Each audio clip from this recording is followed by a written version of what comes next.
Byť silný, nie veľký. Byť rýchly, nie ťažký. Byť efektívny, nie plytvať energiou. Byť slobodný, nie závislý. Sloboda nie je len myšlienka. Sloboda je pohyb. A pohyb je energia.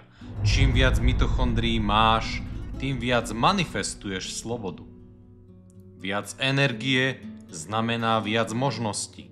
Menej obmedzení, menej únavy. Nechcem byť veľký a pomalý. Nechcem byť ťažký a závislý na nekonečnom prísune paliva. Chcem byť silný, ale zároveň ľahký. Výbušný, ale efektívny. Chcem, aby moje telo nebolo kotvou, ale motorom. Každý gram tela musí pracovať pre mňa a nie proti mne. Viac svalov neznamená automaticky viac sily. Viac hmoty neznamená viac výkonnosti. Viac mitochondrií znamená viac energie, viac pohybu a viac slobody. Pozri sa na prírodu. Najrýchlejší predátori nie sú obrovské beštie. Sú to šelmy stavané na efektivitu. Každá bunka, každý pohyb, každé rozhodnutie slúži jedinému cieľu. Byť rýchly, silný a vytrvalý. A v tom je podstata môjho tréningu. Nie budovať telo ako pancier, ale ako dokonalý nástroj. Silný, ľahký a odolný. Viac mitochondrií rovná sa viac slobody. Viac slobody rovná sa viac života. A na konci dňa neprežije ten, kto je najväčší, ale ten, kto je najefektívnejší.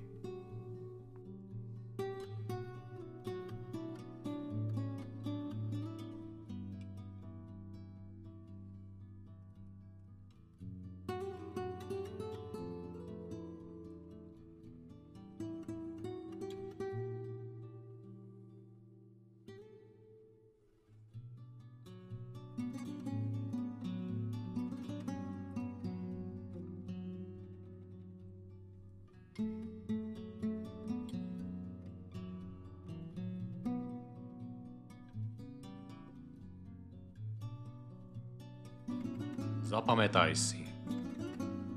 Sila bez kontroly je slabosť. Rýchlosť bez vytrvalosti je len okamih. Hmota bez efektivity je len záťaž.